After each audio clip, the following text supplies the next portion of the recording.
మనము సిద్ధముగా ఉంటేనే తీసుకెళ్ళబడతాము, లేకపోతే లేదు. మనం 10 మంది కన్యకుల గురించి మనం చూస్తాం. ఏంటంటే వారు బుద్ధి లేని వారు అన్నారు, కానీ బుద్ధి లేని వారు కాదు, వారు కూడా బుద్ధిమంతులే.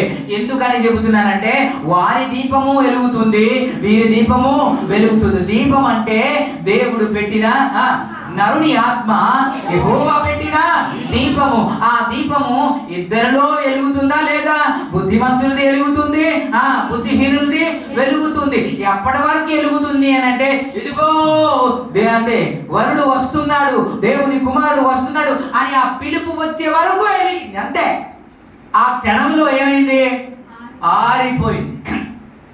ఆ క్షణంలో ఆరిపోయింది. ఇప్పుడు మనం చూసుకోవాల్సింది ఏంటంటే, ఇప్పుడు ఎలా ఉన్నామో అని కాదు, ఎలా ప్రార్థన చేస్తున్నామో అని కాదు, ఎంత పరిశుద్ధంగా ఉన్నాము కాదు. అందుకే అంతం వరకు సహించువాడే రక్షింపబడును అన్న. అంతం వరకు సహించువాడే రక్షింపబడును. ఇప్పుడు ఎలా ఉన్నాము, ఎలా పరిచర్య చేస్తున్నాం కాదు, మనము ఎలా భయముతో ఉండాలి అంటే, అయ్యా అంతం వరకు నేను అంతం వరకు ప్రార్థన జీవితాన్ని కొనసాగించాలి, ఆత్మీయతను కొనసాగించాలి, ఉజ్జీవాన్ని కొనసాగించాలి. చల్లారిపోవడానికి వీల్లేదు. ఇప్పుడు ఎలా ఉన్నామో ఆ స్థితిలో ఉండడానికి వీల్లేదు. మనం కొండ ప్రాంతానికి వెళ్ళిపోవాలి.